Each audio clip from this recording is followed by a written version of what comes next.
Hello बच्चों, हम आज अपने बायोलॉजी का चैप्टर वाइज आपको बताएंगे कि कौन कौन से क्वेश्चन ज़्यादा इम्पोर्टेंट हैं और उनको आप थोड़ा सा पढ़ लें। ठीक है, इनको पढ़ना जरूरी है। अच्छा, इसी से बहुविकल्पी भी बना दिए जाते हैं, मतलब बड़े क्वेश्चनों से छाट करके बहुविकल्पी भी बना दिए जाते हैं, तो उनका भी ध्यान दीजिएगा।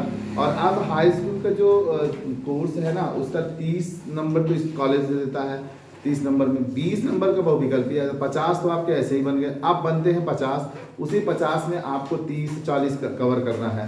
ठीक है ना, तो आप ध्यान दीजिएगा कैसे करते हैं कवर और क्या क्या क्या पढ़ना है आपको। इन सब चीज़ों का थोड़ा सा हम इम्पोर्टेंट आज क्लू दे रहे हैं। ठीक है, अपने तरफ से हम आपको अच्छा सा प्रयास कर रहे हैं कि ये हो जाए और आप उसको रिवीजन कर लें, तैयार कर लें, तो आपका एक अच्छा मार्क्स बन सकता है और आप एक अच्छे स्टूडेंट कहला सकते हैं। तो अभी जो पढ़ा है सो पढ़ा ही है, अब नहीं पढ़ा है तो ये जो मैं टॉपिक बताऊंगा इनको जरूर पढ़ लीजिएगा, इनको मत छोड़िएगा। तो सबसे पहले हम एक एक चैप्टर को लेके चलेंगे, तो उससे आपका एकदम सही से होता जाएगा। अभी भी समय इतना तो है कि जो जो बताया जाए और चैप्टर वाइज उसको आप रिवीजन जरूर कर लें। तो सबसे पहले देखिए, जब हम जैव प्रकरण में चलते हैं, जिसको हम लाइफ प्रोसेस कहते हैं, इसमें आपके 4 चैप्टर आते हैं। कितने चैप्टर आते हैं? 4। पहला है पाचन, दूसरा डाइजेशन जिसे कहते हैं, और दूसरा क्या है आपका? दूसरा है, दूसरे चैप्टर का क्या नाम है भैया? पोषण। उसी पाचन में ही पोषण आता है, पोषण। ठीक, पाचन के बाद आता है आपका श्वसन। श्वसन, श्वसन जिसको रिस्पायरेशन कहते हैं। ठीक, फिर तीसरा आता है आपका परिवहन। परिवहन जिसको आप लोग क्या कहते हैं? ट्रांसपोर्टेशन। ट्रांसपोर्टेशन। और चौथा आपका आता है उत्सर्जन। तो पहली बात तो ये कि आप लोग अपने चैप्टर के नाम सही से याद रखिए। ठीक है ना, कौन कौन से आपके टॉपिक हैं, कौन कौन से आपको पढ़ने हैं। जब आपका यही नहीं सही से पता रहेगा तो बहुत कुछ आप जान करके नहीं करेंगे क्या कि कौन किस चैप्टर से रिलेटेड है। ठीक है ना, तो बस अब ध्यान देना है। सबसे पहले हम पाचन ले रहे हैं, पाचन के बारे में बात करेंगे। पहला टॉपिक है पाचन। ठीक, तो पाचन में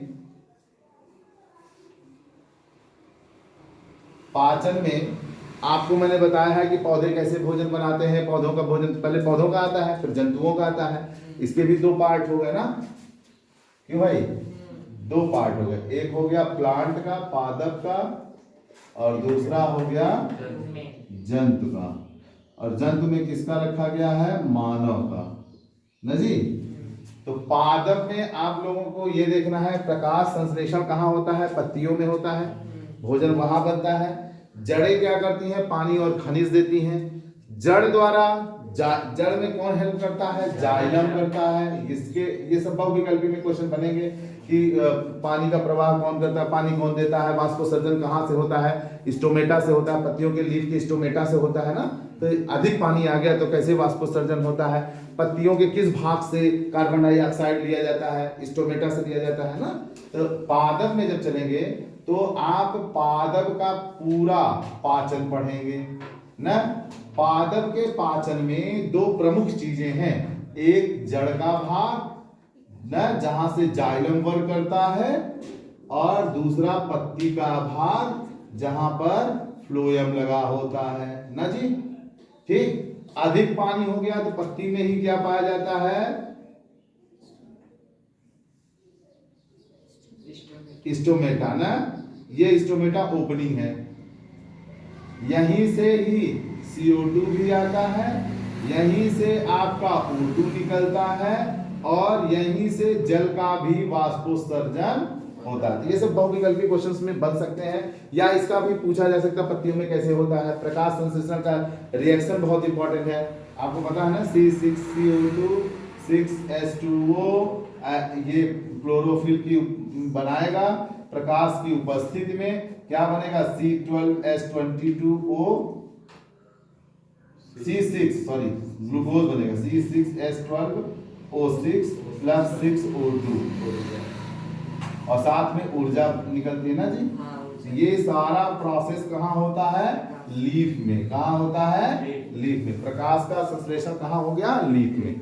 तो ये सब आप थोड़ा सा पढ़ लीजिए, ठीक। इनके बारे में जानकारी हो गई थी। ये पादप के बारे में जरूर पढ़ लीजिएगा, ये इंपॉर्टेंट है थोड़ा। अब जंतु में आते हैं, तो सबसे पहले जंतुओं के बारे में हम ये जानेंगे कि जंतु कितने प्रकार के होते हैं और वो भोजन कैसे ग्रहण करते हैं।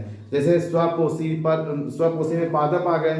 अब परपोषी में कौन कौन तरह से ना, शाकाहारी हैं कि मांसाहारी हैं कि सर्वाहारी हैं कि परजीवी हैं कि दूसरे जीवों से भोजन लेते हैं ना।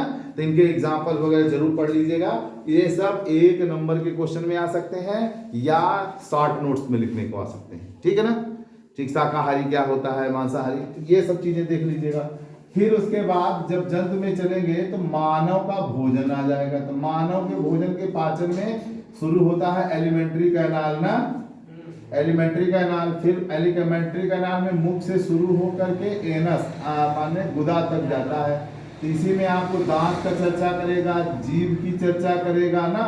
फिर उसके बाद आपका ये माउथ हो गया, ऊसोफेगस, लैरिंक्स, ऊसोफेगस, फिर stomach, small intestine, large intestine, anus, यहाँ तक आता है। तो ये आप ध्यान दे दीजिएगा। स्मॉल में कितने पार्ट होते हैं ये ध्यान दे दीजिए। भोजन का कहाँ पाचन होता है, कहाँ स्वांगीकरण होता है, कहाँ अवशोषण होता है, और फिर मलाशय में मल एकत्रित होकर के कैसे बाहर जाता है, ये एक स्टोरी के रूप में अपना दिमाग में बैठा लीजिएगा, ठीक। तो ये वाला जो टॉपिक आएगा ये लॉन्ग क्वेश्चंस में आ सकते हैं। लेकिन हाँ, इसमें से छोटे क्वेश्चन बन सकते हैं कि पेप्सिन किसका पाचन करता है, रेनिन किसका पाचन करता है, दूध में कैसीन होता है उसका पाचन कौन करता है, मैंने लिखाया ना, ग्रंथियों का सहयोग, ठीक। लीवर क्या करता है, सबसे बड़ा अंग कौन है, सबसे छोटा अंग कौन है, इन सब के बारे में यहाँ से क्वेश्चंस बन सकते हैं। पक्का समझ में आया, ठीक। और आपके जितने भी अनसॉल्व है उनमें आप देख लीजिएगा, पोषण वोषण का खूब डिटेल से दिया हुआ है। फिर भोजन कहाँ पहुँचता है, ये सारी क्रियाएं आपके पास इसमें दिए हुए हैं क्वेश्चन पेपर में, ठीक है ना। समझ में आ रहा है कि नहीं आ रहा मेरी बात? तो ये हो गया आपका पाचन की स्टोरी। फिर आ जाते हैं श्वसन में। श्वसन में आ जाते हैं तो श्वसन 2 तरह के होते हैं, आक्सीय श्वसन, अनाक्सीय श्वसन, बताया है ना, ठीक। श्वसन और स्वाक्षोवास में अंतर, श्वसन स्वाक्षोवास में अंतर, ये भी पढ़ाए हैं, ठीक। ये वाले क्वेश्चन जरूर देख लीजिएगा। इन पे बहुविकल्पी अपने से बनते भी हैं, बना भी लेंगे, ठीक। फिर श्वसन में ऑक्सीजन कैसे नोज के थ्रू होता हुआ कहाँ पहुंचेगा, आपका लंग्स में किस तरह से पहुंचता है, लंग्स में कुबिकाएं होती हैं, फिर रुधिर किस तरह से लेकर के ऑक्सीजन को कोशिकाओं तक पहुंचाता है, इनके बारे में पढ़ेंगे। यह बात याद रखिएगा कि इनके जो नाम है, नाक से लेकर के ग्रसनी, ग्रास नली, फेफड़े ना, इनके नाम वगैरह भी बहुत बार पूछता है। यहाँ जो छोटी छोटी कोशिकाएं होती हैं उसे कुपिकाएं कहते हैं, जिसको हिंदी में अंग्रेजी में एल्वलाइज कहते हैं। फिर रुधिर लेके जाता है, जब रुधिर ऑक्सीजन से बाइंड होता है तो क्या नाम कहलाता है, जब ऑक्सीजन को रिलीज कर देता है और CO2 से बाइंड होता है तो उसका नाम क्या कहलाता है। तो ये सब जरूर थोड़ा सा पढ़ लीजिएगा, ठीक है ना। तो ये हो गया। पादप में रिस्पायरेशन कैसे होता है, पादप में वो भी ऑक्सीजन लेते हैं शाम के समय ना, और CO2 रिलीज करते हैं, तो इनके बारे में जान लीजिएगा, ठीक। और श्वसन और स्वाक्षोवास में अंतर जान लीजिएगा। समझ में आ रहा है कि मेरी बात आ रही है? हाँ, आक्सीय श्वसन, अनाक्सीय श्वसन में कौन कौन से होते हैं, इनमें क्या अंतर होता है, ये जरूर आप देख लीजिएगा, ठीक है। और इसी से संबंधित बहुत सारे आपके क्या बनेंगे, हाँ, मतलब छोटे छोटे MCQ बनेंगे। श्वसन तंत्र क्या है, श्वसन तंत्र का नामांकित चित्र बनाइए, तो ये लॉन्ग क्वेश्चन में आ सकता है, इसको भी आप देखते रहिएगा। समझ में आया कि नहीं आया, ठीक। तो ये चैप्टर का ये इंपॉर्टेंट हो गया। अब देखिए, चूंकि 50 नंबर आपका निकल जाने की वजह से बहुत लॉन्ग क्वेश्चन अब नहीं बन पा रहे हैं, लेकिन हाँ कुछ न कुछ टच करेंगे। अब पूरे जैव प्रक्रम के 4 टॉपिक से कुछ न कुछ थोड़ा थोड़ा दिया जाता है। ये आप सोचेंगे हर टॉपिक से आएगा, अब थोड़ा कम हो गया क्योंकि क्वेश्चन कम हो गया, 50 में आपको मेंटेन करना है, तो बहुविकल्पी से 1-1, 2-2 क्वेश्चन बन सकते हैं इनमें से ज्यादा, ये बात आप ध्यान दिए रहिएगा। अब आते हैं अगला टॉपिक देखने के लिए, कौन सा बचता है, परिवहन। तो परिवहन में ब्लड के प्रकार पढ़ाए हैं ना, नहीं पढ़ाए हैं, RBC या WBC, प्लेटलेट्स ना, ठीक, इनके बारे में जरूर पढ़ लीजिएगा। हार्ट का स्ट्रक्चर पढ़ लीजिएगा, हार्ट का ना, ठीक है। हार्ट कितने आलिंद निलय क्या होता है, महाशिरा क्या होते हैं, धमनी क्या, धमनी और शिरा में अंतर देख लीजिएगा, धमनी और शिरा में अंतर, ये बहुत पूछा जाता है। हार्ट में, हार्ट के कितने पार्ट में डिवाइड किए गए हैं, किन से अशुद्ध रुधिर जाता है, किन से शुद्ध रुधिर आता है, ठीक है। हार्ट का काम क्या है, हार्ट पंप कितना करता है, हार्ट का कलर क्या है, ये सब चीजें भी, इनका वेट क्या है, मतलब ये सब ऑब्जेक्टिव भी बन जाएंगे, ठीक है ना। और लॉन्ग क्वेश्चन में इनका डिटेल हो सकता है। WBC, RBC, प्लेटलेट्स, प्लाज्मा, ये क्या है, इनके कार्य क्या है, ठीक। ब्लड ग्रुप कितने प्रकार के होते हैं, पढ़ाया है ना, पढ़ाया नहीं पढ़ाया है, नहीं पढ़ाया, 9th पढ़ा है, 10th में भी है। ब्लड ग्रुप 4 है, AB नहीं लिखा मैंने, BABO। सर्वदाता कौन है, सर्वदाता O, और सर्वग्राही कौन है, AB। किसके कारण, एंटीजन एंटीबॉडी के कारण ना, तो देख लीजिएगा, मैंने आप सबको ये सब डिटेल कराया है। ये इसमें से बहुविकल्पी, लैंड स्टीनर ने सबसे पहले ब्लड ग्रुप को क्या किया था, खोजा था, तो ये सब देख लीजिएगा बच्चा लोग, आसान नहीं है, आ सकते हैं, एक ही नंबर का जा आएगा। तो ये सबसे ज्यादा इंपॉर्टेंट आपका बता, ब्लड है और हार्ट है ना, ठीक। और क्या है आपका, परिवहन, कैसे ले जाता है ऑक्सीजन और कैसे ले जाता है, तो ये देख लीजिएगा। अब आता है उत्सर्जन। उत्सर्जन में विक की संरचना, विक की संरचना जो हमने बनाया है, 2 फिगर दिया है आप लोगों को। विक की संरचना सबसे इंपॉर्टेंट लॉन्ग क्वेश्चन में बनता है। फिर उसके बाद आपसे इसके कई नाम पूछ सकते हैं, ब्रोमेन कैप्सूल क्या है, ग्लोमेरुलस किसे कहते हैं ना, असेंडिंग ऑर्डर क्या है, डिसेंडिंग क्या है, हेनले लूप कहाँ पाया जाता है, किस आकार का होता है, तो ये सब बहुविकल्पी के क्वेश्चन हो सकते हैं या छोटे क्वेश्चंस बन सकते हैं, ठीक है ना। और साथ में इसमें होमोस्टैसिस, तो वो क्या कहते हैं, लिखवा था ना इसका, नहीं, ऑस्मोरेगुलेशन, इसका हिंदी में नमवा क्या लिखा था, परासरण, ऐसे कुछ ऐसे लिखा था ना, हिंदी एग्जैक्टली नाम नहीं याद आ रहा मुझे, ठीक। इससे आ सकता है अपोहन, आ सकता है डायलिसिस कैसे किया जाता है ना, शुद्ध रुधिर कैसे फिल्टर किया जाता है, तो इससे जरूर पढ़ लीजिएगा। ये सारी चीजें हमने आप लोगों को इसमें बता दिए हैं, ठीक।